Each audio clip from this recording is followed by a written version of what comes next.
discover exclusive content on our YouTube channel. Let's dive into our brand new talk series for 5 weeks. We'll explore what the Bible says about our jobs. Your job matters to you. Thus, your job matters to God because you matter to God. Same time and same venue. Bring one and bless one. Just a quick reminder, our Awesome Kids Ministry is happening later during the session. If you've got kids with you, don't forget to bring them over and let them have fun while learning about God in a way that's perfect for them. Just look for Sis Yani and Sis Princess at the back of the venue. They'll be happy to welcome your little ones. So parents, make sure your kids don't miss out. Contribute to our ministries and show your support.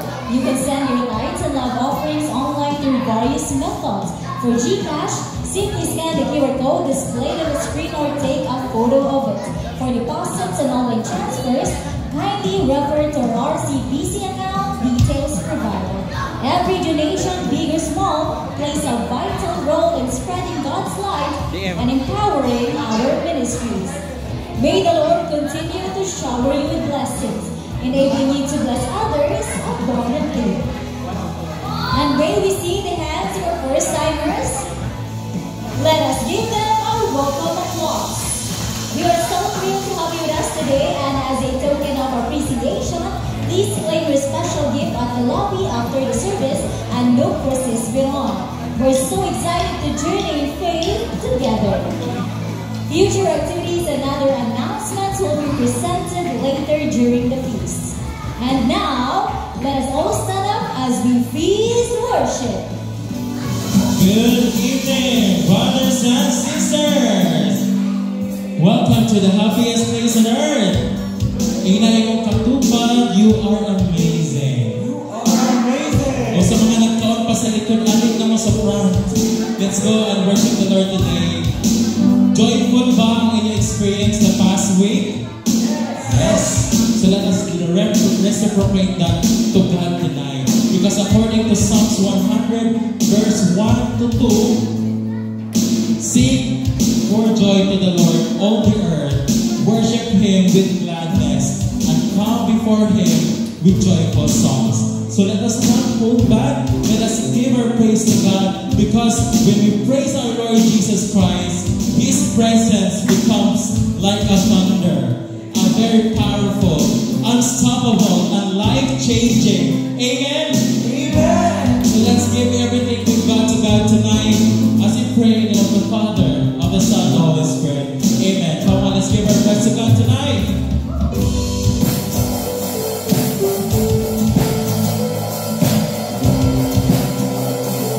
Come on, we sing this one. We sing. Don't you hear the thunder rolling down the mountain heights, breaking through the darkest night? The earth is filled with wonder. The trees are shaking from His mind. His name is written in the skies. We say, God rules in power. He brings peace that lasts forever. Who is like our God?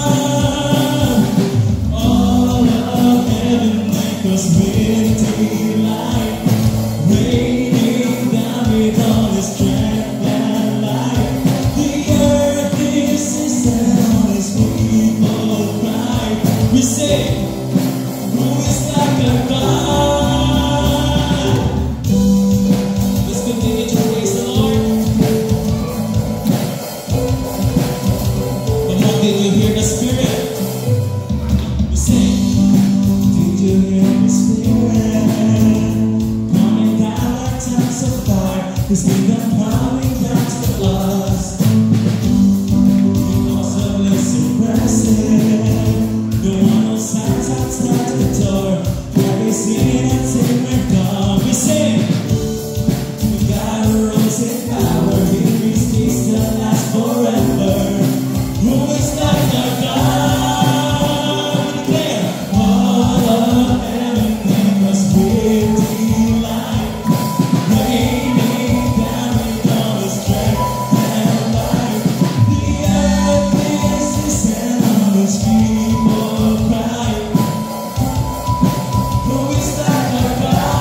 created by His image. So let's give our best to God tonight. Continue to praise Him with our hearts. We sing. There's no contender, no other power. There's no one like our God. He's King forever, with as He enters.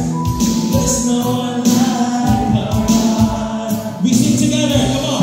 There's no contender, no other power. There's no one like our God. He's King forever, with as He enters. There's no one like our God. One more time. There's no contender, no other power. There's no one like our God. He's King forever, with as He enters. There's no one like our God. All of heaven echoes with delight, raining down with all His strength and light. The earth is and all His people cry. Who is like our God? So all of heaven echoes with delight, raining down with all His strength and light. The earth is and all His people cry. We declare, who is like our God? There's no contender, no other power. There's no one like our God. He's King forever, with as He enters. There's no one like our God. All of heaven, with your voice.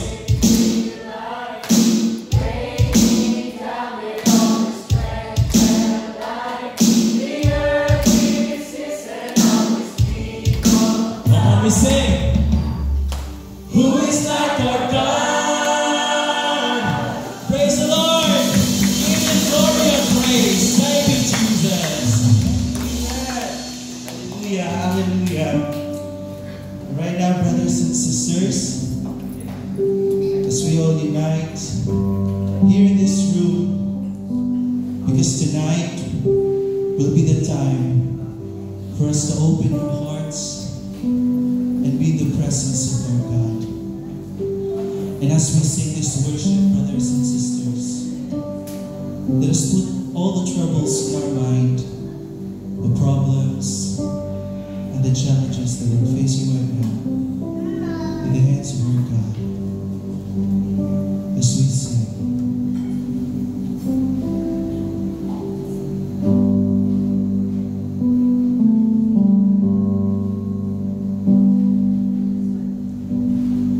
I am waiting, but I hear no sound. I am struggling to hear your voice, but I won't stop chasing you down. Lord, I won't stop chasing you down. Still my heart, Lord, still my soul. Help me listen to your every word. Still my mind, Lord, still my thoughts. In my silence,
brothers and sisters, continue to worship our Lord here in this place.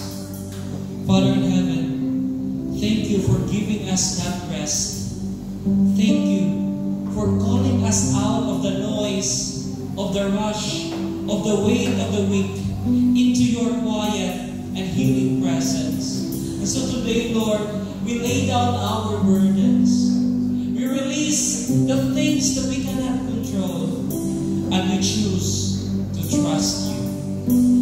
This we pray in your name, in Jesus' mighty name. Amen. Let's give the Lord a big round of applause.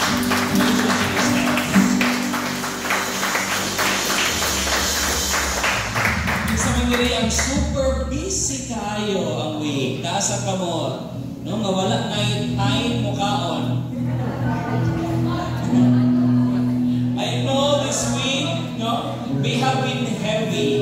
You've been giving, grinding, and pushing, trying to meet expectations, trying to meet deadlines, and trying to meet demands. But today, God is whispering to your heart right now that you are safe here.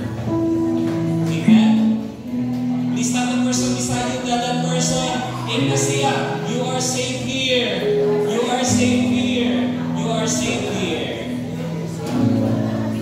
Brothers and sisters, we are now in talk number 3 of our series 9 to 5. And talk number 3 is entitled The Sacred Rhythm of Work and Rest. So I'd like to welcome everyone to this third, ikatulo na ning installment sa atong series 9 to 5. You know what? In our broken world, ang kanindot sa trabaho has already been hijacked.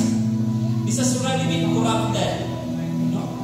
Tanang trabaho actually beautiful, pero karon corrupted na siya. In fact, even politics is beautiful. Pope Francis even described politics as a sacred calling. Ngano man ang politika? Because politics concerns the common good. No? Dili daw ka ng politics. But because of corruption, because of greed, the beauty of this work, the beauty of this profession has been corrupted and has been hijacked. The work now is very far from God's original idea. So kaning series, the ultimate goal of this is for us to recapture the beauty and blessing of work. And are you ready to embrace that blessing, brothers and sisters, today? If you're ready, let's pray our favorite prayer here at the feast. In the name of the Father, the Son, and the Holy Spirit, and amen. Together, let us declare today I receive all of God's love for me. Today, I open myself and am offered limitless, overflowing abundance of God's universe. Today, I open myself. Today, I open myself to God's word, so that I become more like Jesus every day. Today, I pray that I'm God's beloved, I'm God's servant, I'm God's powerful champion, and because I am blessing the world. In Jesus' name, amen. Let's honor the word of God.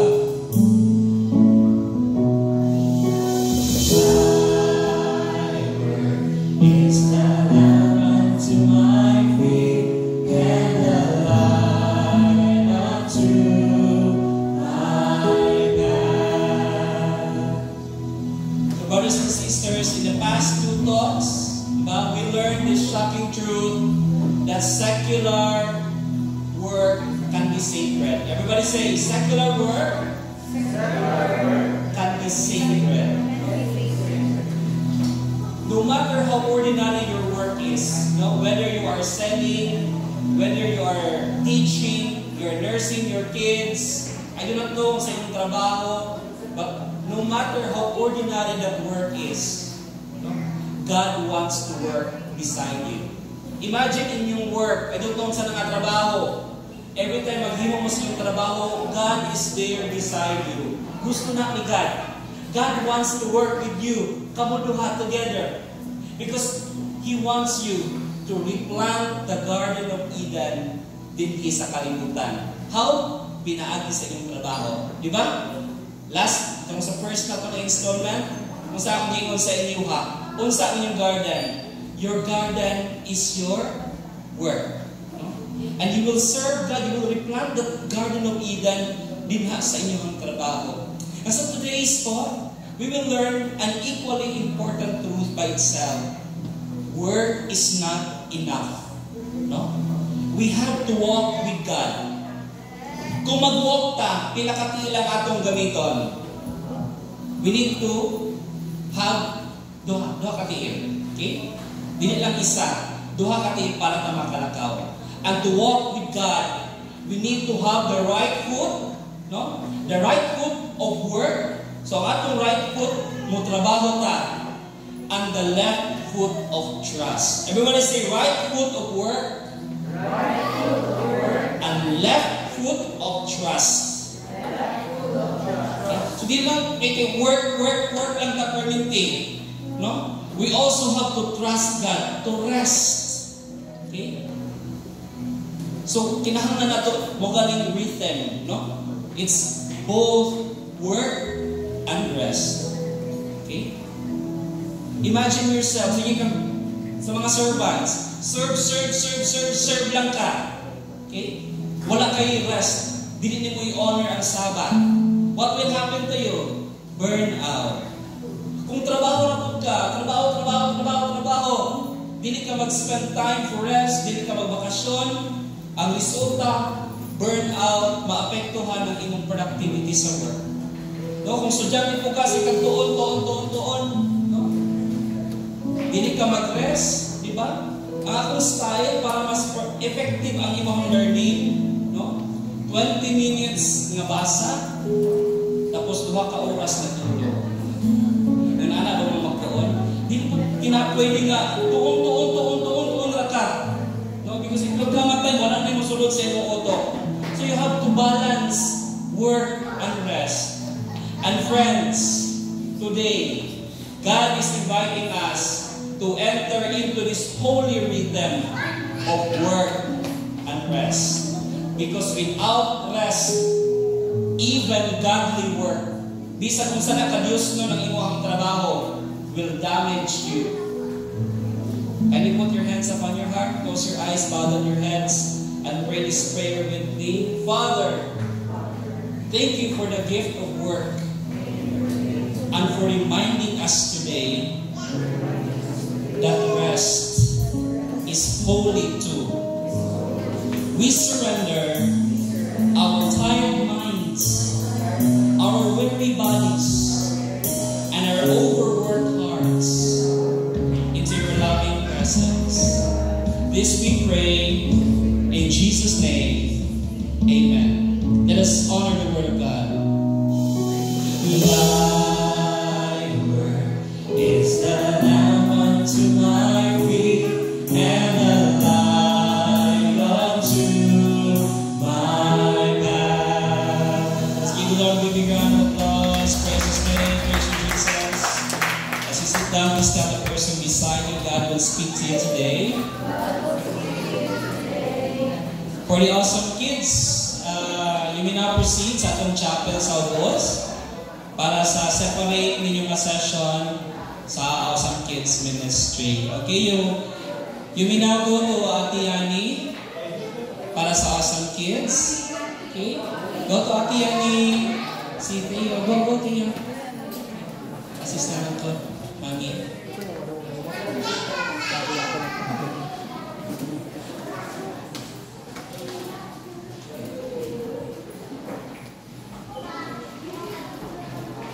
Okay, so wala pa yung mga kids na bilin? Come on, some kids. Okay, so mga servants ng ating sa likod, pwede natin i-occupy nila ang space. Okay? Para dili ta no kung baruto pa ni lahat tayo siguro ta na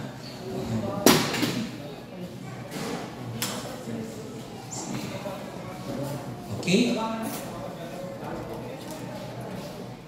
At tumahimik din ang sanlibutan. Okay. Okay, so brothers and sisters, nanata sa ikatulo nga installment sa atong series 9 to 5, and ang title sa atong talk series karon is Sacred Rhythm of Work and Rest. Okay? Kinsa man ang walay absent since talk number 1, bitaas ang kamo. Wow, baka ng mga naa sa likod. Si Marvel ang ay sa absent. Talk number 2. Lagi. So thank you so much for coming. Welcome home para sa mga first timers today. Karon, wala. Mga second timer, third timer, or fourth timer na. So again, even if na we absent, no, God will still talk to you sa talk number 3 karon. Okay?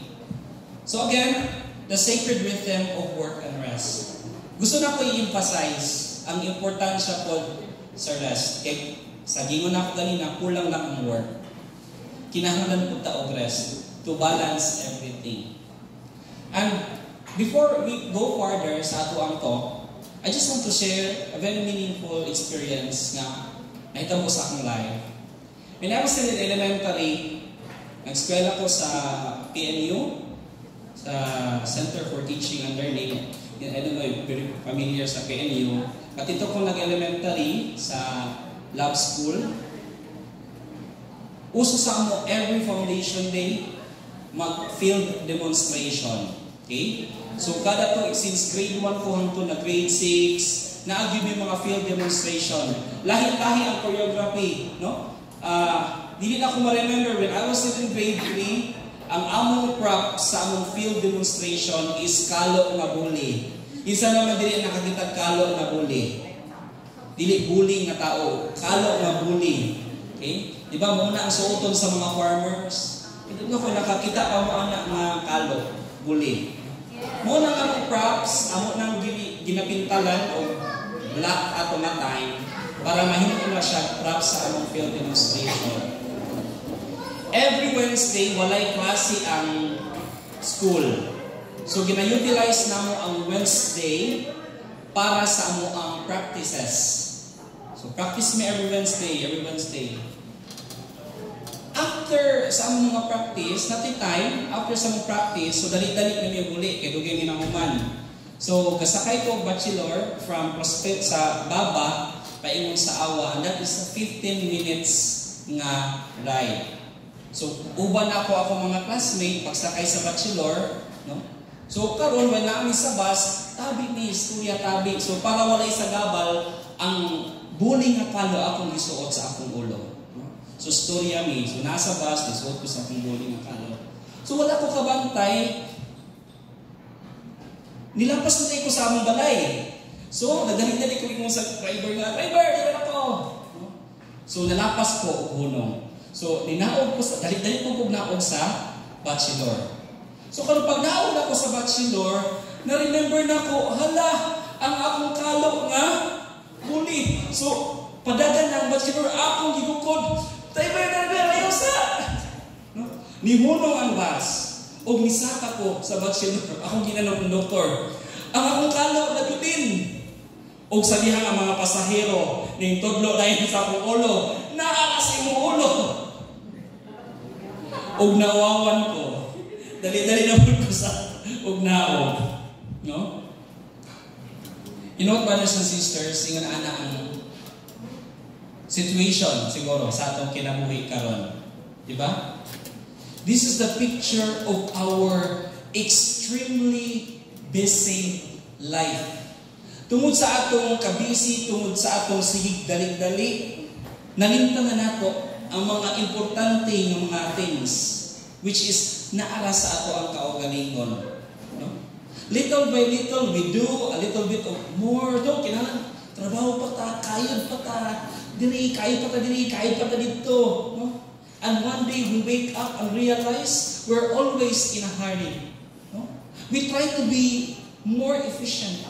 We multitask. Kamay, hilig diri mag-multitask. No? While naligo, nagkanta, or while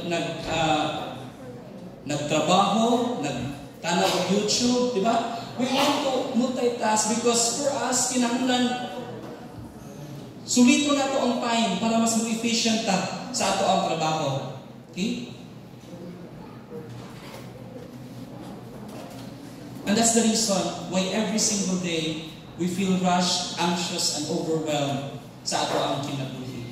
When people ask us, kumusta ka? Ang atong usual na ginatubag, okay lang, busy lang kayo sa ato ang kinabuhi. You know what? This is my belief. Millions today are emotionally, mentally, or spiritually sick because we've lost the God design of rhythm, of rest, and work. Let's look at Jesus Christ as our example. Si Jesus Christ, na siya yung rhythm of work and rest. No matter how busy Jesus was, tagaan yung time ni Jesus ang magpahuway. No? In fact, in the book of Matthew, this is what Matthew said. Then Jesus, let's read everybody. Then Jesus was led by the Spirit into the wilderness to be tempted by the devil. Isa na ito na i-touch si devil. Let's focus on the wilderness. Everybody say wilderness. You know what? Ang wilderness, diba? Si Jesus, nag-fast siya sa wilderness for 40 days. And nag-explore siya sa iyang father. You know what? Ang Greek word sa wilderness is eremos. Everybody say eremos. Dili oremos, no? Eremos, no? Which means a desolate place, a deserted place, solitary place, lonely place, quiet place. But para makarelate ang tanan, I will use the term quiet place. Ano quiet place man? Because right now, we live in a world, we live in such a noisy world. Grabe ka ba nakalimutan? Isa pa yung dili that God is everywhere. Beta sa kamot. God is omnipresent. Diba? Lord, nagkadinha. God is everywhere. Okay? We believe that. That is our doctrine. Aside from omnipotent is all gamhanan siya, all knowing, no? Omnipresent si God, na siya everywhere. But why is it that we cannot hear the voice of God? If God is everywhere, why is it nga dili nato siya madunggan? Maybe because maybe because we are so distracted with the noise. Diba? And we cannot give, because of that noise, we cannot give God that full attention nga dapat nato ihatag sa iyaha. Okay? Maybe that is the reason. You have to reflect that sa inyong kagalingon. Kumusta ang atong quiet place? Kumusta ang atong attention kang God? And so today, I want to preach to you this message. Meet God in your quiet place. So this wasn't, so balik ka sa eremos ha, that is wilderness. Muna siya ang Greek word sa wilderness. Eremos. Eremos, no? Kung atong kanawon, if you read further the Bible, the word eremos repeatedly appears because Jesus likes pauses. No, He's very busy ministry to talk to the Father in a quiet place. Kung unsa ka busy si Jesus, kung unsa ang time nga iyang ginahatag sa iyang ministry, ingon ana pud ang time ang iyang ginahatag sa iyang prayer time. For example, in the Gospel of Luke, Jesus would go to a quiet place 9 times. Whenever the crowds were, ginakuyog siya, okay? Grabe ang crowd, nga iyang ginahil, grabe ang crowd, nga iyang ginatudluan.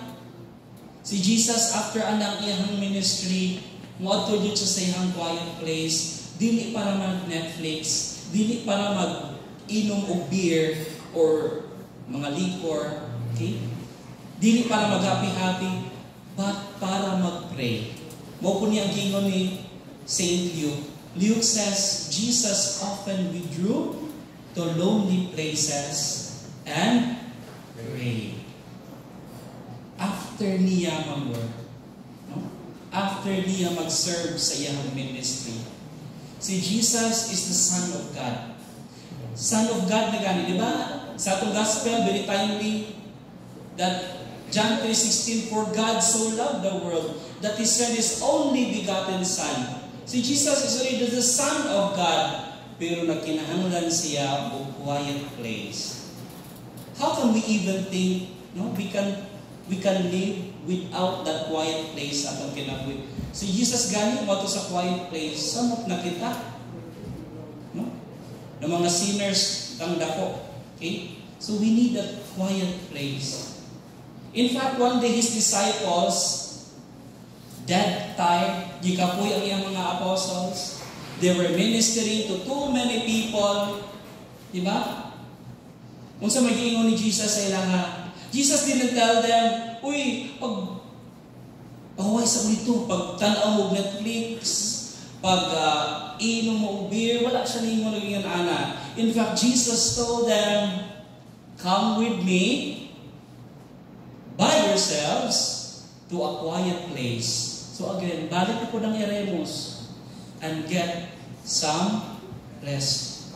So sa ato pa, after the eye, ni mo mahuman ang imong mission, ayaw sa adto sa imong bed para matulog. Go with God. Get some rest in the presence of God. One time, naghatag ko to 5,000 young people. I was still third year high school then. Sa Patinay. At po, 5,000 people. I was chosen by the Provincial Moral Recovery nga mag-share sa ako ang testimony atong may Youth Congress. So after na po, I really felt the Holy Spirit guiding every word na akong ginaingon. And I can see some of the young people crying because of kung saan akong, na-feel din ako nga the work din ang Holy Spirit. So after na ako maghatag sa ako ang testimony, sa ako ang talk ako nga time, ato na dito sa backstage. And gusto na ko nga mubad mo, ato na ko sa ako ang lingkuranan kay para mag-rest. Pero pag sulod na ko sa backstage, gibadlong ko sa usa ka brother, seminaryan. Isa pa na to. Adto sa Adoration Chapel, pagpasalamat sa Ginoo. So this will remind me again, pagbasa na ko ani, no? After ma-fulfill, sometimes ang temptation is that after, diba? After sa atong service karon, mga servants, kung sa mga itong himuon, bang siguro, bang sa atua, diretso na o tulog, or maglingaw-lingaw sa, no? I don't know, or mag-binge watch, o katong pinaka-paborito nato, mga Netflix na series. But Jesus is telling us, no? Ato sa quiet na lugar. Spend time with me. Okay, this is, whether we like it or not, this is a spiritual warfare that we're doing. And after every service, samaran ka, wounded ka. So ato sa hospital, spend time with God para magpa-heal ka. Kung galit na natay cleansing prayer, kay every time na himuon nato ng service, at mo-attach sa ato ang mga negative spirits sa ato mga attendees. So we need to pray, so we pray that cleansing prayer. So yun na si Jesus, dili niya yung mga apostoles nga, okay, human naman ka sa atong himo, naghanatag na ayon ng mga kwa, naghanatag na abog ng mga yawa, no? Naghanatag mga buta nakakita, bungol nakadungog, ang bakol nakalakaw, daghana, ang himo, okay na. Magtanaw na tagsalita, no? Or magtanaw na tao, mag-inom na tao beer, wala. Eh? Ganun wala man naghihimo ni Jesus. Inom mo, tanong mo TV. Because kaning mga salida, kaning mga beer, will never address our deepest thirst for rest. mga kailan ninyo, na akong problema, mag-inom, ato sa dispuhan, pag-ulik sa balay, still empty. Why? Because these things, again, our deepest thirst will never be satisfied by these worldly things. So, kung saraman gid ay makatagbaw sa ato only Jesus can fully satisfy our deepest thirst, our deepest restlessness sa atong kinabuhi. And just in case you might misunderstand, when we talk of quiet place, no? When we talk of quiet place, I'm not talking of isolation. No, wala ko nagpuan nga dito na yung ka sa CR, sa diiko ninyo, dili na mo ibot pasabot anang quiet place nga ikaw na isa. Di ba lahi ang bagita mga lalaki? Pag kami mga lalaki, murag sa puton ni or kanang masuko kintahin ni sa among uyab or sa among asawa, nagi part sa amo nga gusto mi mapag-isa. In fact, gitawag na sa mga kuwan nga nami cave nga mong kagalingon, di kami magpahilabot, no? Hulati lang ni nga mo share mi sa amo ang gibati. Una na i-part nga dili dahil kung sa puton or mapumot, diha sa nag mapag-isa lang din sa yun mi. Okay? So, I'm not talking about that nga kanang i-isolate ang kaugalingon. I'm talking about solitude. Why? Because isolation is being alone. Okay? Tumasabi, isolation is being alone. But solitude is what? Solitude is being alone. Muna akong magpasabot sa quiet place. It's all about solitude. It's all about being alone with God. Bisan pagdaghan tao karon, you can be in solitude. If you can, ang iyong disposition sa mo. Bisan pag sa iyong trabaho, nara ka sa iyong desk, you can have that solitude. When you allow that moment to be an encounter with God. Okay? Before ka mag-start sa iyong work, mag-computer ka, you have that solitude moment. Lord, please help me ang iyong trabaho. Bisan pag iyong katapad ba na. So, muna nga itong pasabutan ng quiet place. You know what? There are 8 symptoms of hurry sickness. Everybody say, hurry sickness. Hurry sickness. So, yato ng pintuton. 1, 2, 3, 4, 8 kabuo. Okay? Have you noticed? Our society has normalized hurry.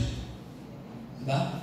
Dali-dali. Tanan na lang paspas ang gina-introduce sa ako sa kalimutan. No? You have to buy this latest iPhone kay paspas yun kaayon ni siya.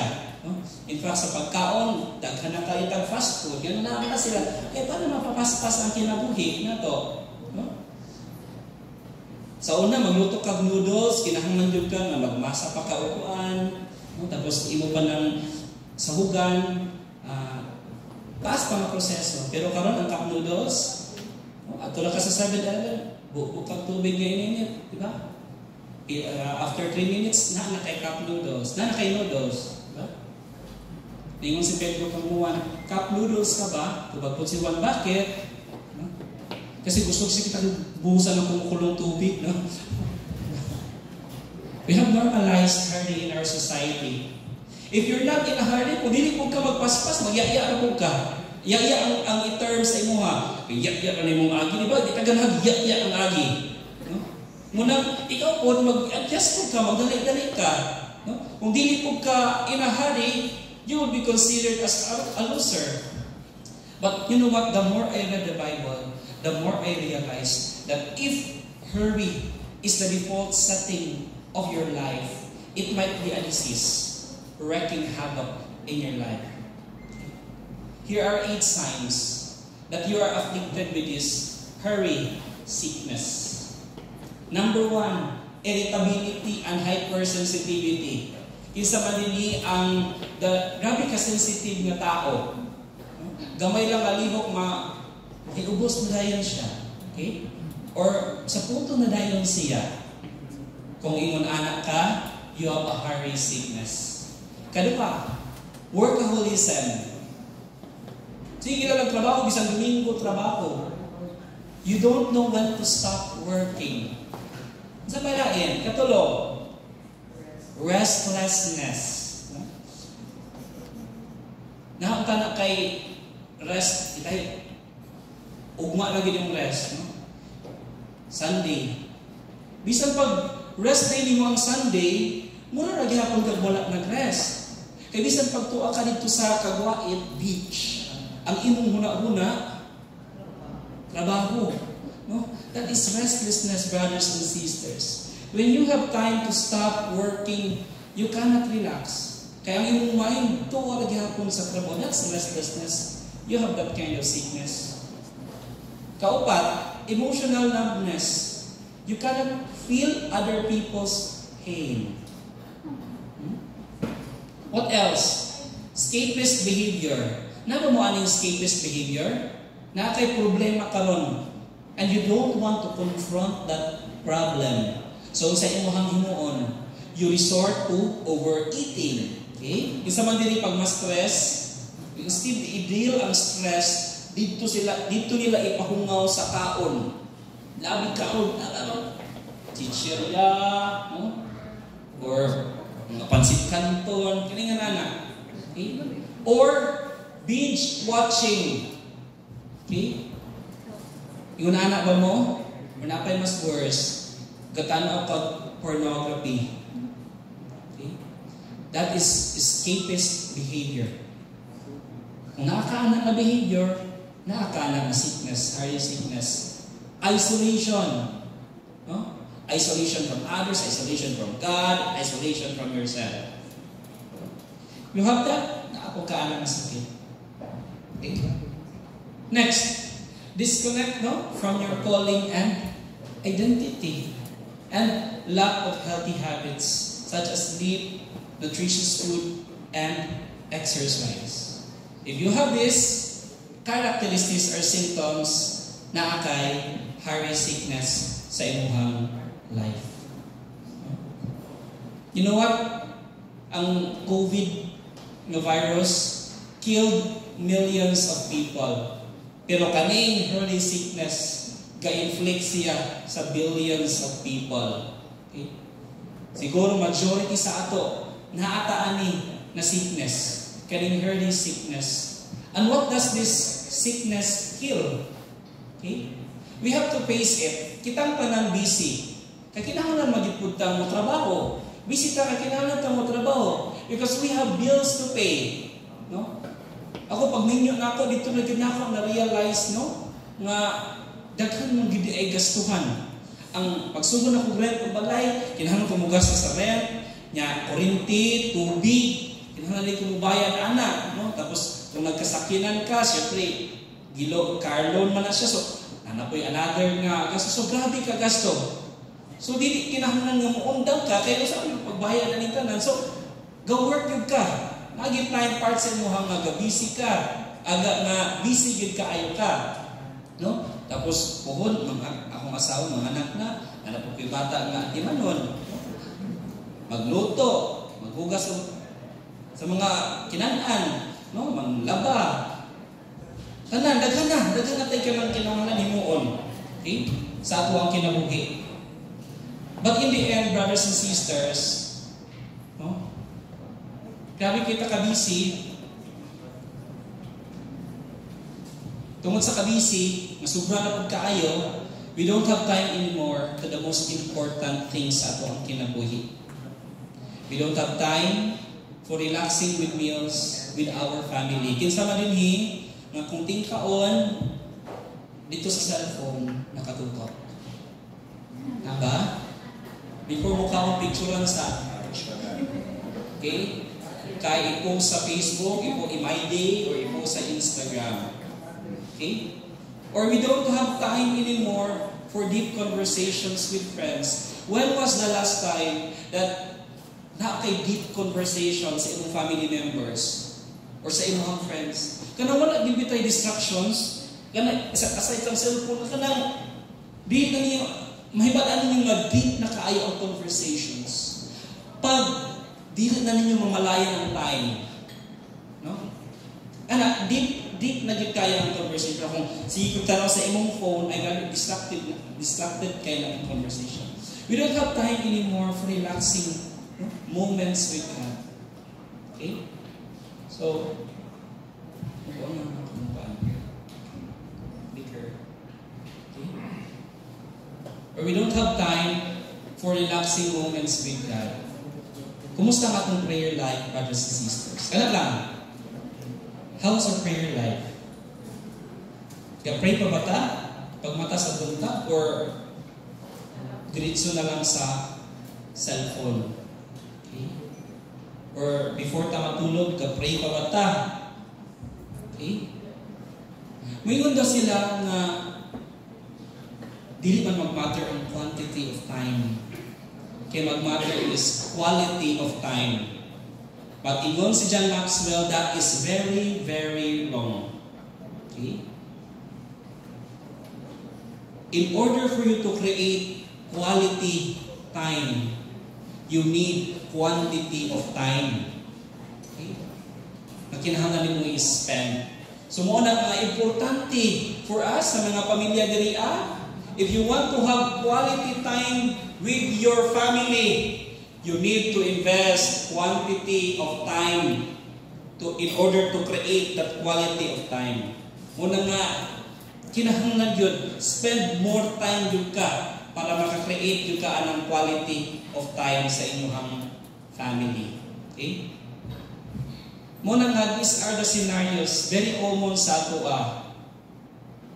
Tungod kay, focus lang kaayo ka sa atong career, focus lang kaayo ka sa ato ang trabaho, no? Mo ni ang mahitabo. Tungod kay focus ka sa imong career, ninindot ang imong career, na-promote ka, daghan sales sa imong negosyo, no? Our career is going gangbusters, yay! But our marriage is collapsing. Diba? Okay kayo. Pero, imong kaminyoon, kumusta? Or, you get promoted, no? Pero, diabetic na ka. Or, daghan sa'yo sa negosyo. Okay? Pero, kumusta ang mga anak? Sometimes, no, akong kailan nila siya nga, bro, saan naman akong anak? Mura naman siya astronaut. Gusto mo siya astronaut sis. No? Kay, di nyo magod siya, muna kong anak nga, I need space. Tamo din, astronaut. I need space sa iyahang kinabuhi. Kung sa giingon ni Jesus, what good is it for someone to gain the whole world yet forfeits their soul? Kung saan man mo daghan kay kagkwarta, pero gubat ang imong relasyon sa imong pamilya. Di ba? Unsa mo gid ang pinaka-importante or highest value sa kingdom ni God? What is the highest value? Pinaka-importante, pinakamahal sa kingdom ni God? Gold ba? Sa madili ang mga quantum mental, no? Ingon daw sila, ang kana daw ng gold is God's money. Mo ba na siya? No, di ba? Ang tinuod nga kwarta, dili ang kwarta nga papel. Because kana daw papel nga kwarta is just a representation sa gold. No? Ang gold yun ang real good na kwarta. No? Yung pa ni Robert Kiyosaki, nagtanong ko sa iyang kwan, fake daw ka ng kwarta nga kung gunitan, fake daw ng money, kaya ang tinuod yun yung kwarta is ang gold. You know what? Ate Marina, sorry. Sa economy ni God, sa iyang kingdom, the highest value is love. Because Jesus said, no? The love is the greatest commandment. But love is time-consuming, brothers and sisters, akong gingon ganina.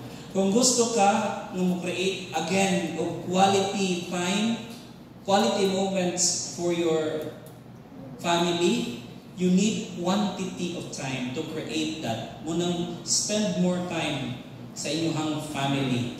Okay? Here is the truth. Kung naa ka atong hurry sickness, magbantay ka. Because this is the truth. Hurry kills love. Everybody say, hurry kills love. Pakita sa inyong katrapan. No, kusiyang. Hurry kills love. Diba? Kabantay mo, kung sige kang dali-dali, dali ka masuko. Pag sige kang dali-dali, diba? Saputon ka, sige kang pamugos, no? Kung magsige kang dali-dali, kung anong next time, kung na kay family member nga hinayan, ayaw ina nga, party ba? No? Dapat inunin mo nga, pagdali na. Okay, no? Hurry. Ganala ka mo. Okay? You don't see the other person. You cannot see their goodness, their woundedness, or their cry for help. If you're always in a hurry. That is why St. Paul defines love. What is the first definition of love, brothers and sisters? 1 Corinthians chapter 13. That chapter is very specific yun sa love. First definition of love is patient. O diri rin ako na-realize na definition, pagminyo na ako. Okay? Because pagminyo na ako, mas stretch yun ang muhang patience. O giba, diri rin ako na-realize, mo di ay no, na the first, ang pinakauna yun na definition of love is patient. Kaya pagminyo na ako, mas stretch yun ang, no? Because you will embrace the whole person at times sa iyong masawa, iyong masabtan. That is reality good. No? Especially, pag maabot ang adlaw. Bisan ka katong pag-uyab pa na, pagka naging adlaw kong butuan, kana nga mga moment, no? Grabe gid ka kanang sa puton, no? Dili masabtan ang batasan, no? But kailangan naman mo i-embrace, kay love man mo, di ba? So love is patient. Eh kung hindi ka mag-patient, nung wala na yung ugma. Okay?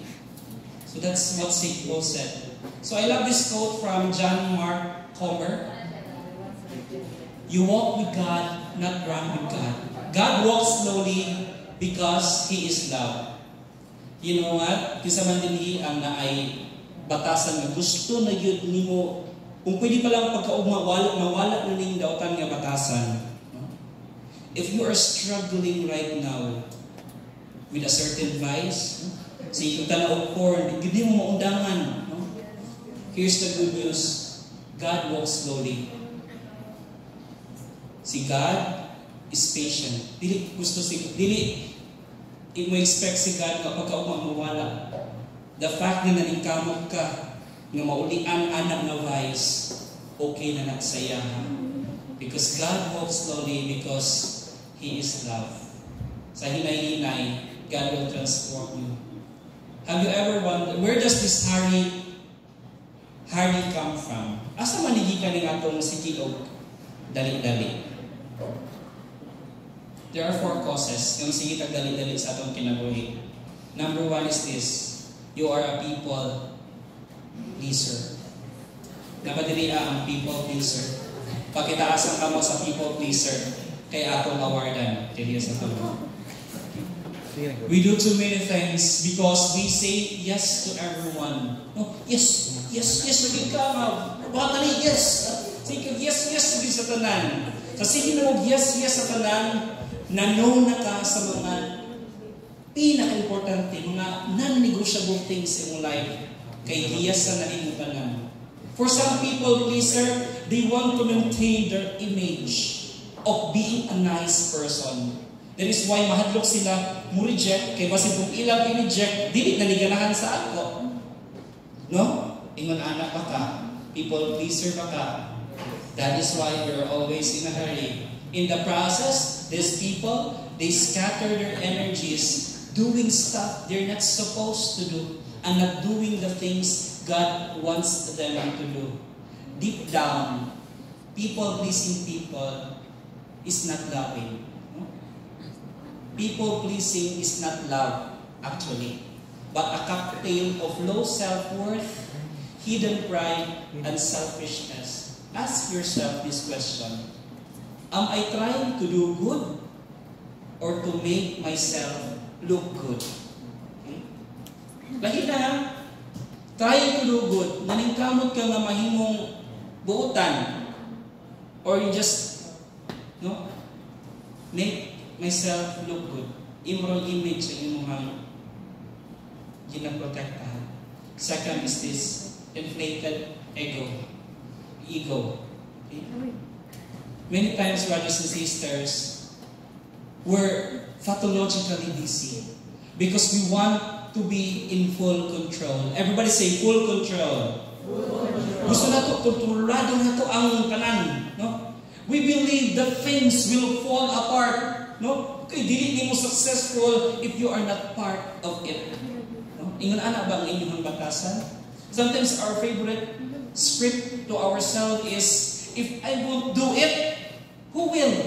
Everything depends on me. No? Kinahanglan part din ko ani para mas-successful ni siya nga butang. If you are like that, you have this inflated ego. But in the larger scheme of things, brothers and sisters, we're just as right. Kung mamatay ta, brothers and sisters, dili sa ato ang nakasentro ang kalibutan. 10 years after our death, gamay na lang maka-remember sa ato. Okay? Not unless kung si Mother Teresa ka or saint ka, kay ma-remember you ka always. Or dagan ka nahimo. Pero kung kita, ordinary lang, nga people, pila ka mga years sa mabot, gamay na lang makaila na po. O di ba ka, wala na yung makaila sa ato ba? So kana, na problema. Inflated ego. Katulo, materialistic mindset. If you have this kind of mindset, money ang cause. No? Many overwork because they're trapped in the treadmill of upward mobility. Okay? Without you knowing, the speed of the machine is increasing, okay? And you're forced to catch up, even if you're already breathless and dying. So, you feel this constant urge. Kung materialistic kang na pagkatao, deep within you, there's this urge na kinahanglan mo-cope up ka sa kung unsa ay uso. Sa clothes, no? Makita ni mo ini, mugawas na ang iPhone 17. So kinangbayloan na ako niya akong 16 Pro Max kay para sa gasto yung ka. Gasto mag-vacation din kay imong kailan, adto diri sa Siargao, dapat ikaw makaadto po dito, gasto ka sa bakasyon. Kinahanglan mo level up ang imong performance bisan pag wala kay saving, bisan pag wala kay investment. Dili enough ang imong salary for that. Mo keep up yung ka. Mo na hita mo, mas stress ka. Okay? So materialistic mindset. Kaupat, restless ambition. To be clear ha, ang ambition is not wrong. Pakingon sa imong katapag, ambition is not wrong. Because some of us, we need godly ambition. No? Okay? Without dreams, no? Without that thing burning in our hearts, kung wala nang butang nga, mo na yung reason nga nung mumata sa buntag, no? Kung wala na siya, dili ka mo inom og Nescafe.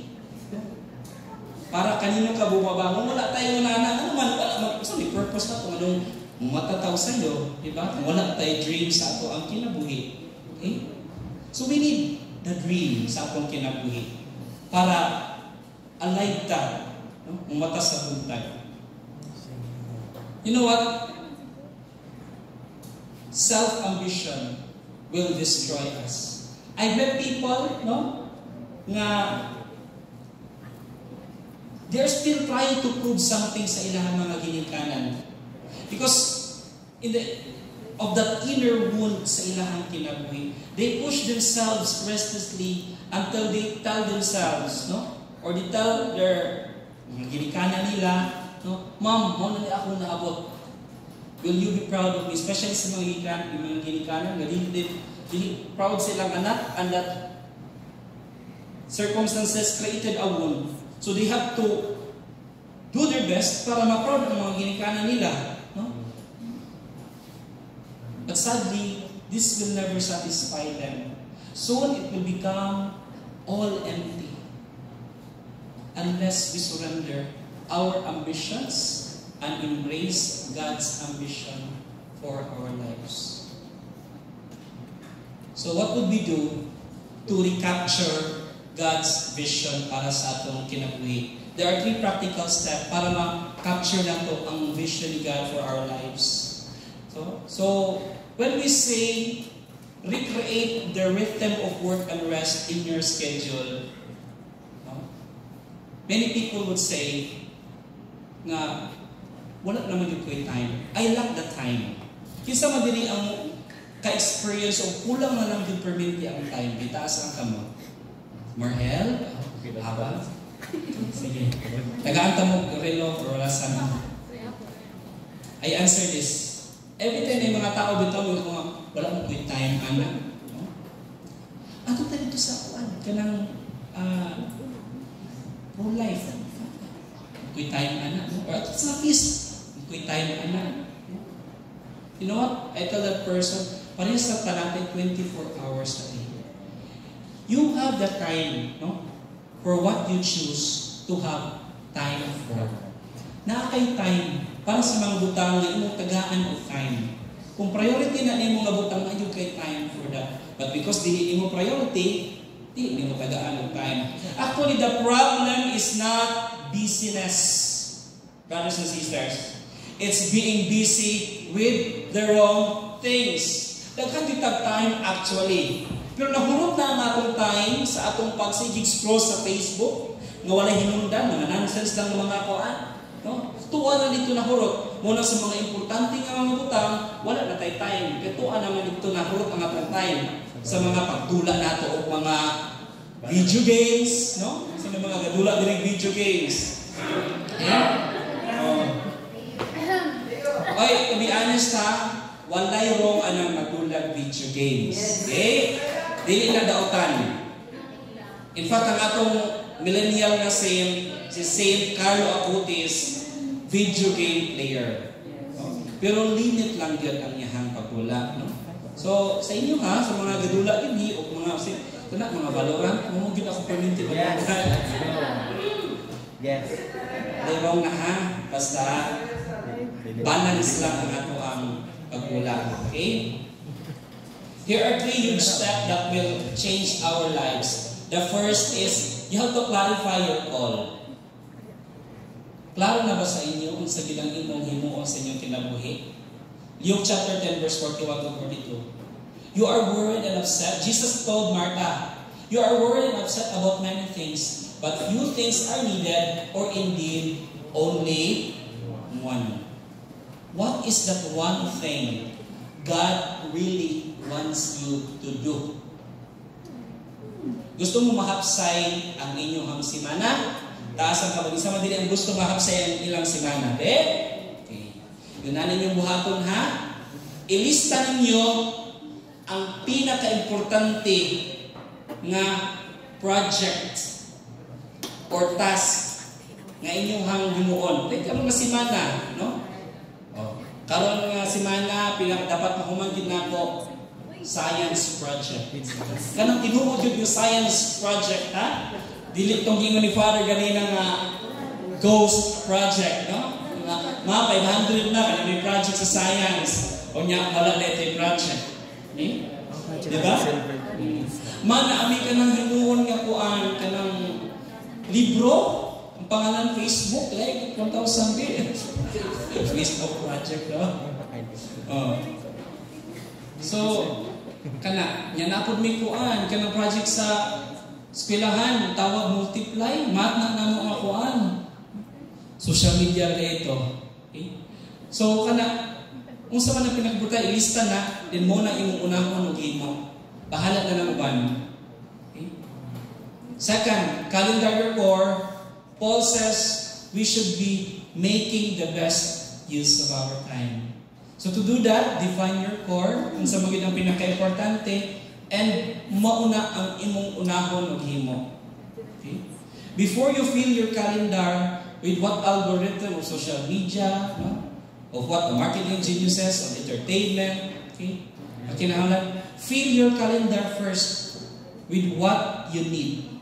Ang imong mga non-negotiables. Kabuan nakabalo sa inyong mga non-negotiables. Before ka nga magsige tanaw Netflix, unaha sa ang mga non-negotiables. Then after that, bahala na lain ka if magtanaw kang Netflix o kuan. Kana mahap sa inyong simana ana. Your weekly date, no? Kung inyong core is your weekly date with your spouse, i-prioritize na siya. Or playtime with your kids, you prioritize that. Or daily exercise, you prioritize that. Bible time, going to church, you prioritize that. Ibutang na daan sa inyong calendar. Okay? Kaya para maset na siya. Because that is your core. That is who you are. The third is create your caution. When you make your calendar, don't pack it to the gills. Di kinahanglan nga tanan gyud. No? 24 hours na ang activity nga imong himuon. Dili ko lang mo. Okay? Di ko nimo sagaron. You have to put margin. Everybody say margin. Margin. Isa naman dili ang kasulat o paragraph ka na yung naagi margin. Kanang namay ito, di ba? Ito doon tanang sa mag-imutan paragraph 1 inch niya, pikas. Diba? Pagkamito ganit na ako mga kongkuan. Sa una, wala pa man ng laptop sa una. Sumusulat, di ka ito yung apas pamuan ng isulat yun, Filipino o formal team. Diba? Margin yun na siya. Okay? Nga naman, sa ng margin, space na siya. Space. Sa iyong schedule, brothers and sisters, you must have that space. You must have that margin. Kung sa man ang margin, kung sa mo po yung purpose ang margin sa atong schedule, that is your space for breathing. Space to breathe so it can accommodate divine interaction. Pwede, Sunday, wala lang yun mo himuuna na. Spend time with God, spend time with family. That is why dito sa community, di ba, every meeting nato, ang wala din tayo meeting sa Sunday. Because I want you to focus on your family. Family day. No? Family rin na. Muna nga itong mga meeting sa council, sa servants, nagit sa Monday after work or Tuesday after work. Depende sa availability. Pero Sunday, no. For your family na siya.